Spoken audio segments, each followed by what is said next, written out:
a presentation of AIT.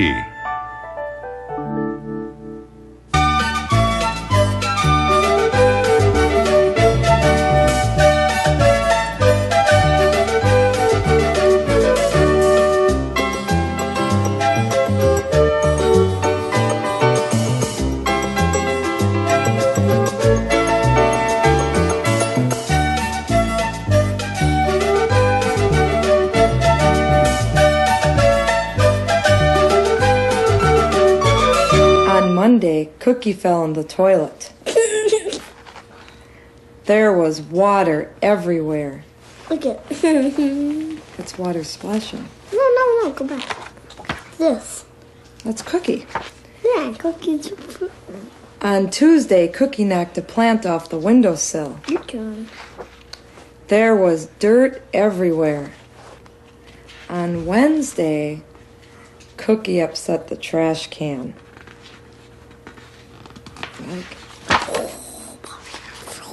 Yeah, there was garbage everywhere. Oh no.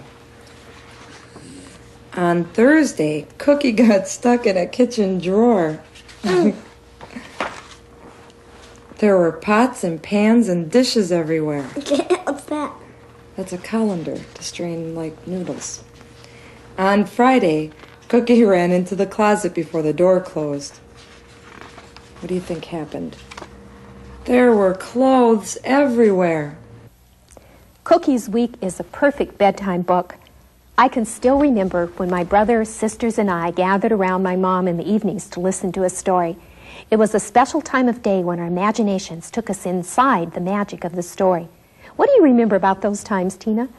I remember walking to the public library and getting a collection of books, rushing home and demanding to have them all read at once. We couldn't wait for bedtime. We had a favorite book at our house. It was one of those old golden books. It was called The Pokey Little Puppy. My guest today is Tina Tisdale Lawrence. She is a kindergarten teacher in a large urban school district. In today's program, we're going to talk about the origins of the shared book experience. Then, Tina and I will show you how to make it an everyday part of the kindergarten classroom where most of your children are emergent and transitional readers. The shared book experience is like home lap reading. It brings all of the positive features of home lap reading into the school setting, creating the same magic and engagement. I had a chance to talk with Leanna Trail at the International Reading Association convention recently. She is a New Zealand teacher who now does international consulting.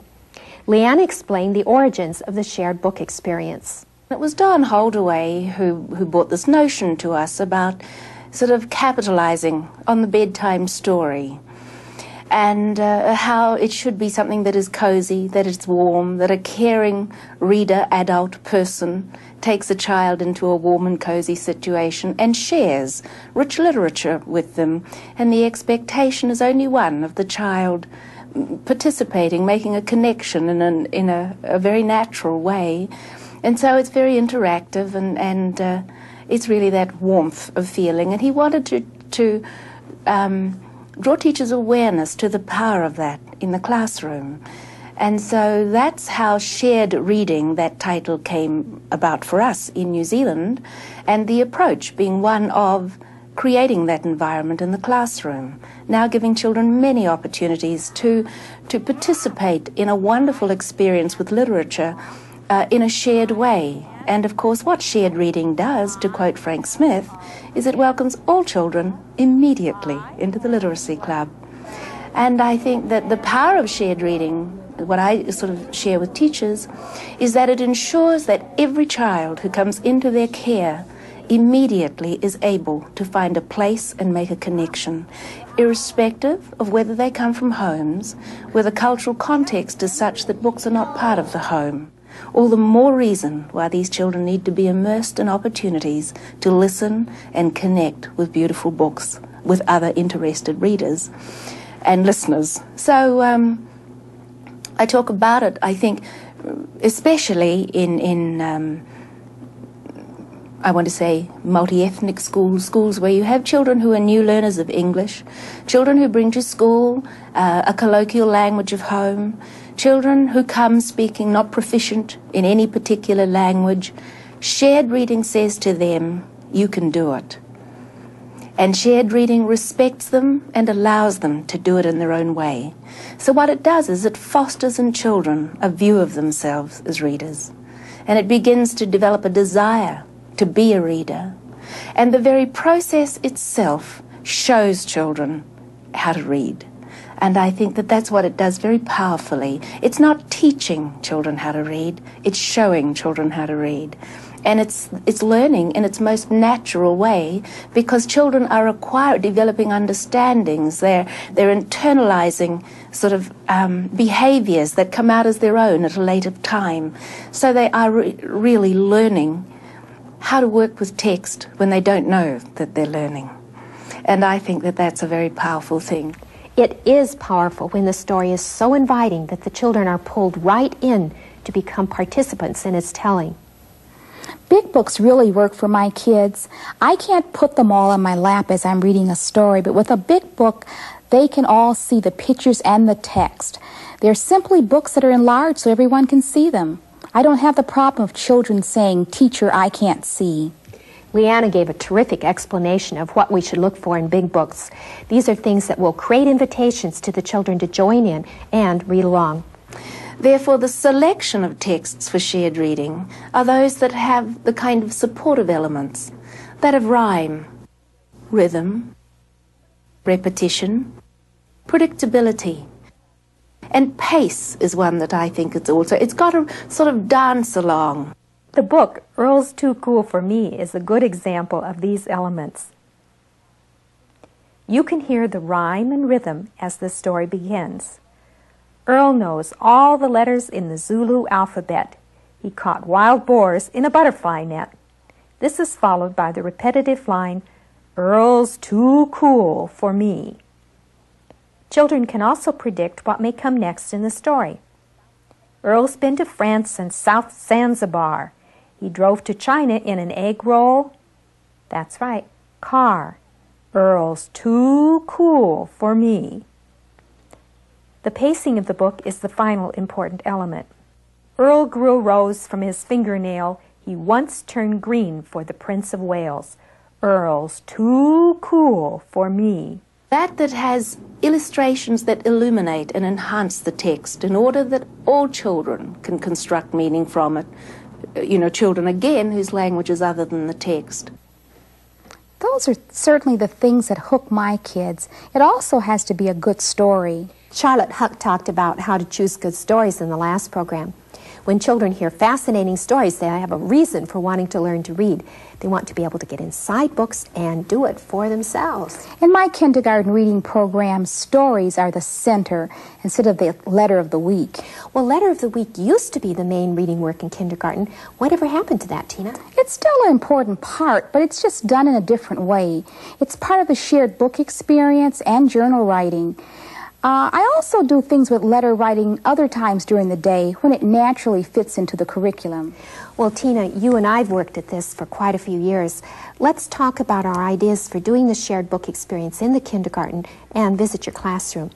How is it that you usually start the shared book time? Well, I begin with a warm-up. That's when I reread their favorite big books. The children have feelings of success. There's high active involvement, and they're immersed in the stories. Sometimes we compare books by the same author, and sometimes by the same illustrator. I know that you choose books that have the same characteristics that Leanna talked about, but what else do you look for? Well, I look for a core book, a book that I can build a unit around, one that I can connect to other activities in my curriculum, and then one that the kids and I can both have fun with. That's really important. Both of you really should be having fun while you're doing all of this. I look for one with possibilities of good extension activities that will last for at least a week, and the children will still enjoy it. I know what you mean. I always know the book is a winner if after I read it the first time, the kids say, read it again. Yes, and every time you read the book, the children are getting something else out of that experience. Well, how is it that you actually introduce the book and do the first read? Well, I begin by talking about the cover of the book. We talk about the author and the illustrator. Well, let's take a look inside your classroom now and see how this all works. Boys and girls, look at the cover of this book. Can you tell me something about what you see on the cover? Samuel. I see towers. You see what? Towers. Towers. Daniel Hamilton.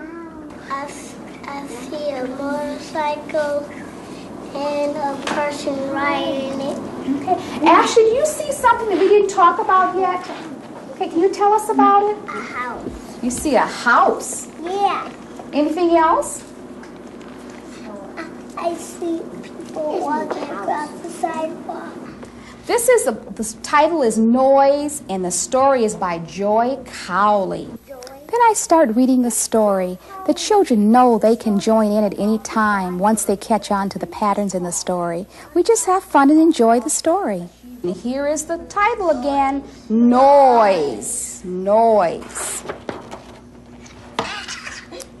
Julie had the radio on. Yucka ducka, ya ya ya. Brent had the stereo on. Yucka ducka, ya ya ya. What do you think he's doing here? Dancing.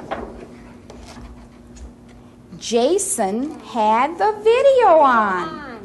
Yucka ducka, ya ya ya. Stop that noise, Mom yelled. Why do you think she's asking to stop that noise? It's so noisy. You're probably right. Off went the radio.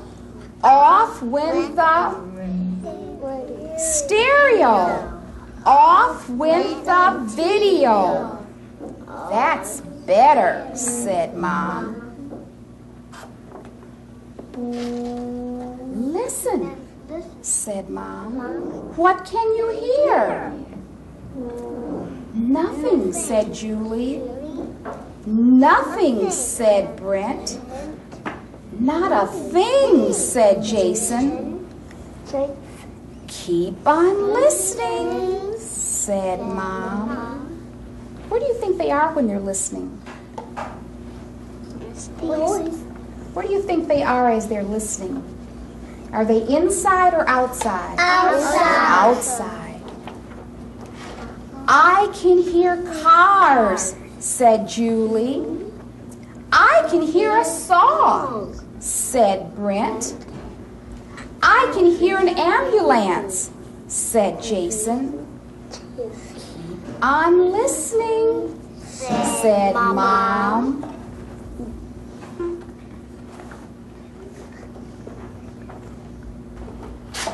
They listened and listened. I hear water, said Julie. I hear a bird, said Brent. I hear a bumblebee, said Jason. They listened for a long time. Can you see the bumblebee in this picture? Yeah.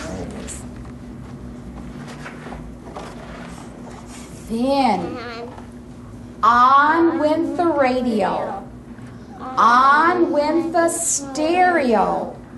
On went the video. What do you think they did? Dance. Yucka ducka, ya ya ya. I don't read that. Should we do it again? Yeah. I could tell they enjoyed that story. Was this really the first time that they'd experienced it? Yes, this was the first time they've heard this story. In fact, I just got the book a week or so ago myself. Well, how about the quiet ones that weren't engaged verbally? Well, many of them are quiet, but you can tell they're intensely involved in the story. I can tell by how their eyes are following the text and how they really are trying to work out that voice-print match. I could hear that they wanted you to read it again.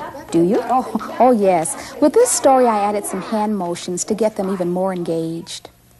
The title of our story is Noise. Julie had the radio on. Here we go. Yucka ducka, ya ya ya. Brent had the stereo on. Yucka ducka, ya ya ya. Jason had the video on. Yucka ducka, yucka, ducka, ya, ya, ya. Stop that noise, Mom yelled. There are still some kids not verbalizing during this second read, but it's funny. When I let them go to the little books afterwards, many of them are doing some semi-memorized or memorized readings with all kinds of enthusiasm. That's better, said Mom. They listened and listened. I hear water, said Julie. I hear a bird, said Brent. I hear a bumblebee, said Jason. They listen for a long time. Then on went the radio. On went the stereo. On went the video. Here we go. Yucka ducka, yucka ducka, ya ya ya. Those motions were absolutely terrific. There was all kinds of good high active involvement there. What about your follow-ups? I usually try to let the children read the little copies of the big book. This is Laura.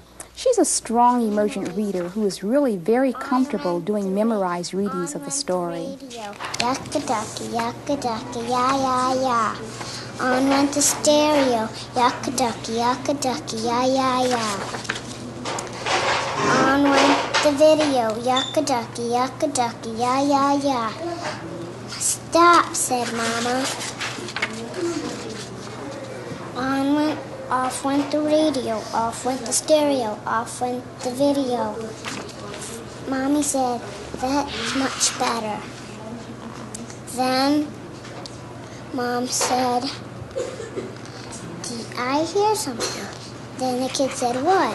I said, hear closely. I hear cars. I hear saw. I hear an ambulance. I hear water. I hear birds. I hear a bumblebee. On went the radio. On went the stereo. On went the video. Yucka ducky, ya ya ya. Laura seems to be very comfortable retelling the parts of the text she doesn't remember. She really is. I expect her to be trying to figure out the text itself pretty soon. This is Zachary. He is a beginning reader. He's attending to the print and even does some self-correcting. With the video, that's better, said Mom. Listen, said Mom. What can you hear? Nothing, said Julie. Nothing, said Brent. Not a thing, said Jason. Keep on listening, said Mom. I can hear cars, said Julie. I can hear a saw, said Brent. I can hear an ambulance, said Jason. Keep on listening, said Mom. They listened and listened. I hear water, said Julie. I hear a bird, said Brent. I hear a bumblebee, said Jason. They listened for a long time. Then on went the radio, on went the stereo, on went the video.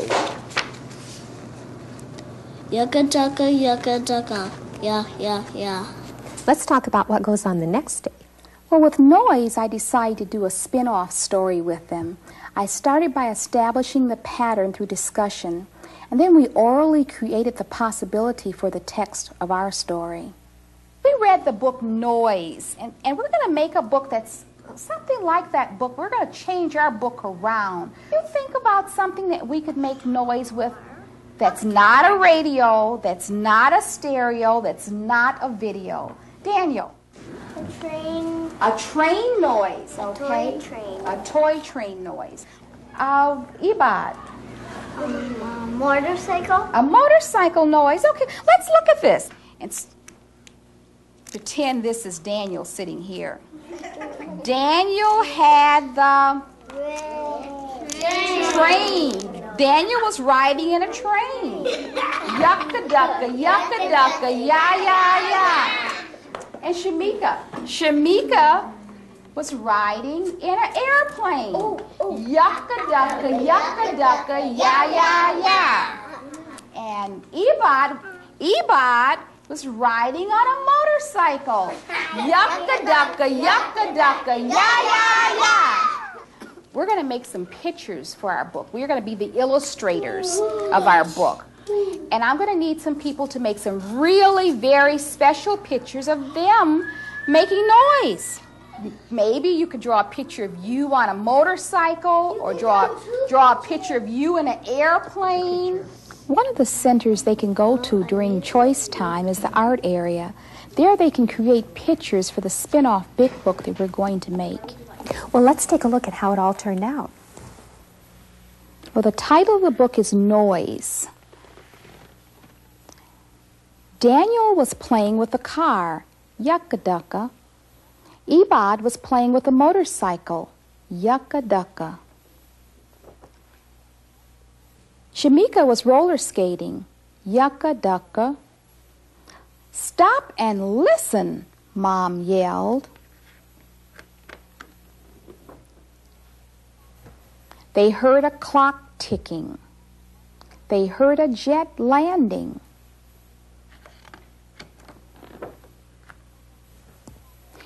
They heard a cat purring. They heard a faucet dripping.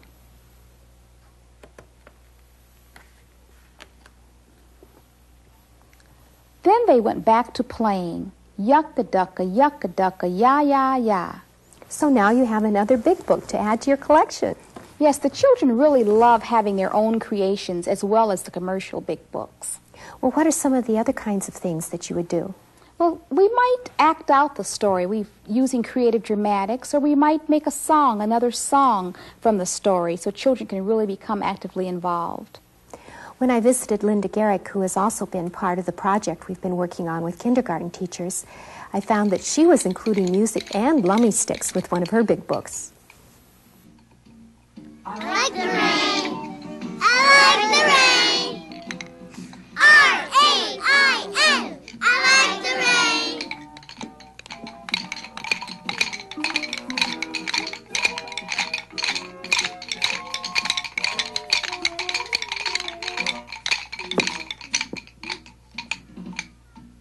I like the snow. I like the snow. S-N-O-W. I like the snow. I like to include music too. You're really only limited by your own imagination. I always like to make sure that my story connects clearly to the activity.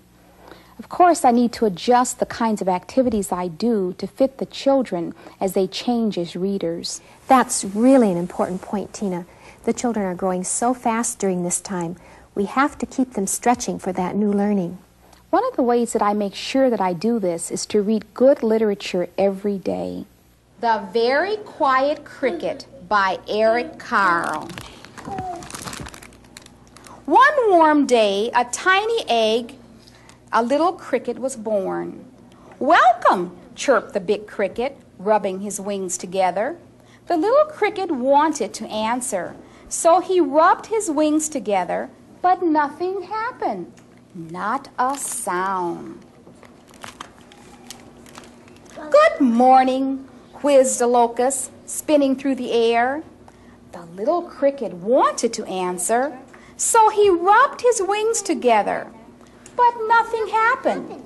Not a sound.